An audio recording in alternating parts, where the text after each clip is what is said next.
Pozdravljeni! Danes je na vrsti tema, katera bo za marsikoga zabavna, namreč primerjal bom, kakšna je arhitektura motorja z notranjim izgorevanjem in njegov zvok. Zadeva, ki ni nasplošno povezana s tem, kako hitro oziroma počasen je določen bolid. A za mnoge navdušence in mnoge navijače je zvok pomemben del sveta Formule 1. In seveda, stvari bom skušal pojasniti na enostaven in razumljiv način, zato bo marsikatera zadeva posplošena in jemite zadeve, ki jih bom tu prikazal kot primere in ne kot resnice.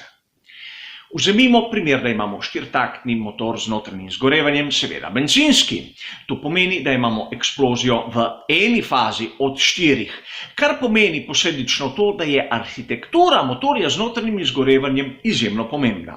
Samo v Formuli 1 smo videli linijske 4, 6, 8-valne motorje oziroma V6, V8, V10, V12, celo H16 in še marsikaj bi se lahko dobilo.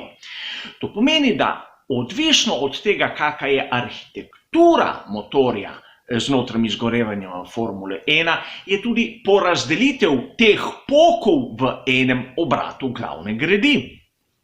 Poglejmo samo primer, kako so razporejeni te poki, te eksplozije v primeru motorja V10. Kar vidimo na sliki je, da približno 20% kroga zahteva eno eksplozijo. In seveda pri 4-valnem oziroma linijskem 4-cilindrskem motorju imamo lahko tudi več variacij, odvisno od zaporedja vžiga. Naprimer, lahko v vsaki fazi en bat ima eksplozijo, to se pravi zaporedoma 1, 2, 3, 4, lahko po 2 in 2 skupaj, to se pravi približno na polovico obrata. In iz motociklističnega sveta poznamo tudi to, da imajo vsi 4 skupaj, to se pravi eksplozija in 3/4 praktično tišine.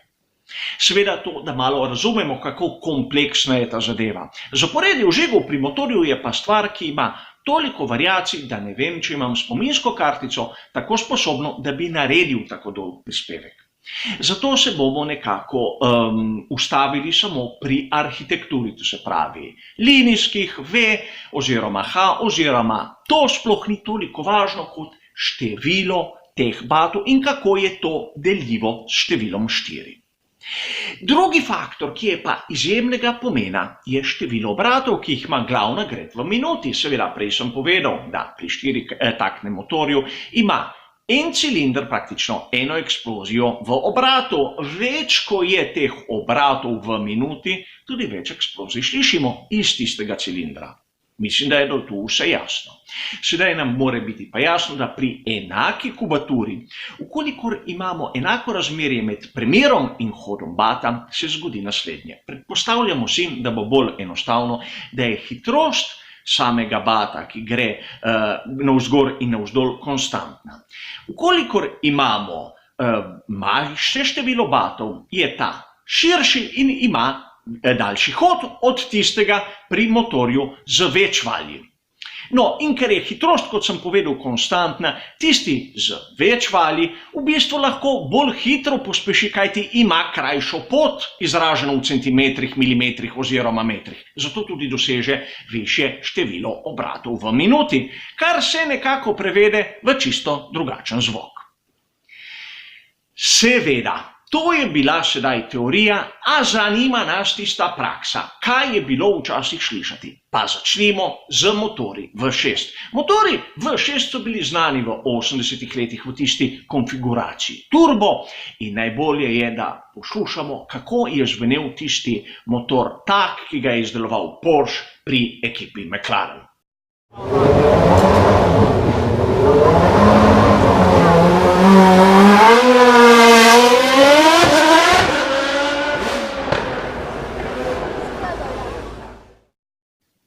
Zatem pri McLarenu seveda ne moremo mimo tistega znanega V6 od Honde in primerjajmo malo, ali je prišlo do kakih razlik med enim in drugim.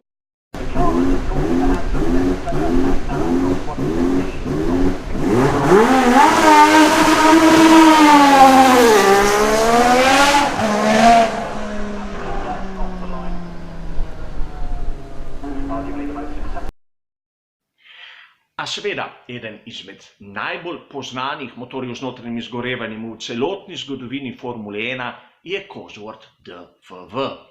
In Cosworth DFV je bil toliko časa prisoten v Formuli 1, da je lahko slišimo kar nekaj variant. Izbral sem dve.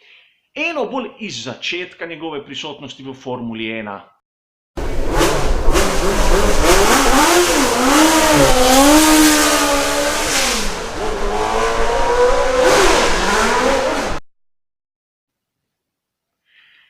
In drugi zvok motorja Ford Cosworth DFV je iz tistega Lotusa 79, praktično iz enega izmed vrhuncev, kot so jih rabili.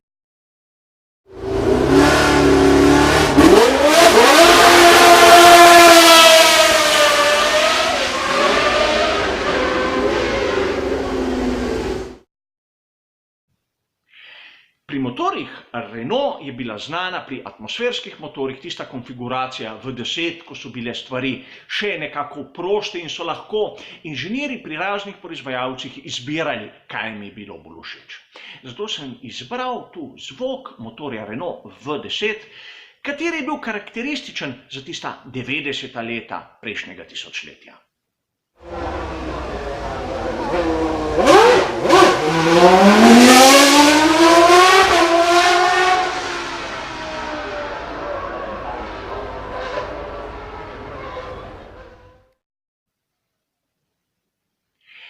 In seveda ne moremo mimo Ferrarija, njihovega V12. To je zvok zadnjega V12, ki smo ga imeli priložnost slišati v Formuli 1.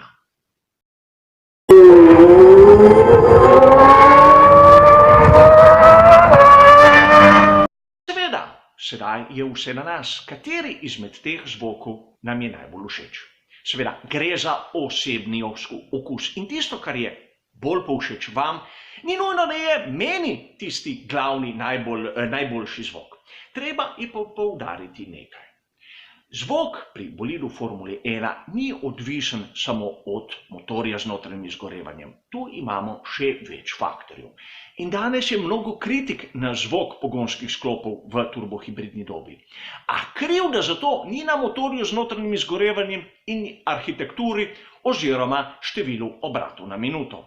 Izbral sem take primere, katere sem vam dal poslušati, kjer so bili vsi bistveno pod tistimi 15.000 obrati v minuti, kar je danes meja.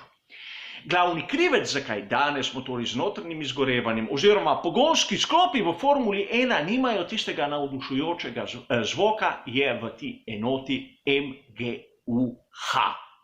Ta je gnana z izpušnimi plini in zaduši večino zvoka, kateri je, hočeš nočeš, podoben tisti na začetku. Gre za V6, 90-stopinjska arhitektura, obrati so približno tam oziroma še malo višji. Zato bi moral biti zvok tega pogonskega sklopa, ki ga slišimo danes, bolj navdušujoč, a nažalost ni zaradi tega, ker imamo MGU-H. MGU-H so hoteli za sezono 2021 ukiniti, a ker so proizvajalci pogonskih sklopov hoteli, da njihov finančni vložek v razvoj tega elementa ne bi šel praktično v nič, so dosegli to, da je ostal.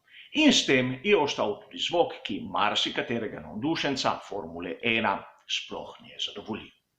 Toliko o arhitekturi motorja in zvoku. Hvala za vašo pozornost ter nasvidenje.